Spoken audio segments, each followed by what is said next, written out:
হেই দেয়ার, কি অবস্থা? আজকে আমরা জানবো দ্য 1% রুল। 1% রুলটা কি? 1% রুল হচ্ছে তুমি তোমার লাইফে প্রতিদিন 1% ইমপ্রুভমেন্ট করবা, 1% চেঞ্জ করবা। 1% চেঞ্জটা মানে আমি তোমার একটা এক্সাম্পল দিয়ে বুঝাই। ধরো তুমি একজন স্টুডেন্ট, তুমি পড়ালেখা করো। তুমি গিয়ে আজকে দেখলা তোমার পড়ার টেবিলটা খুবই অগোছালো। তোমার 1% ইমপ্রুভমেন্টটা কি হবে? তোমার 1% ইমপ্রুভমেন্টটা হবে তুমি তোমার পড়ার টেবিলটা গোছাও। তুমি তোমার পড়াটাকে গোছায় নিয়ে আসো। দেন থার্ড দিন তোমার 1% ইমপ্রুভমেন্টটা কি হইতে পারে? তুমি তোমার বই খাতাগুলোকে গোছাও। তুমি তোমার খাট ঘুম থেকে ওঠার পরে তুমি তোমার খাটটাকে গোছাও।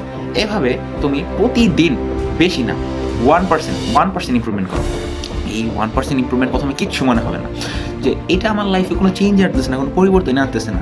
কিন্তু এটা যখন তুমি প্রতিনিয়ত করতে থাকবা, তুমি যখন একটা ডিসিপ্লিন ওয়েতে এটা করতে থাকবা, এটা ড্রাস্টিক্যালি তোমার লাইফটা চেঞ্জ করবে না। এইটা একটু সময় নিবে।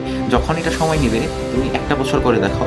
১ বছর পরে তুমি পূর্বে যে মানুষটা ছিলা, সেটা থেকে প্রায় 37.5 টাইমস ডেভেলপড পারসন থাকবা।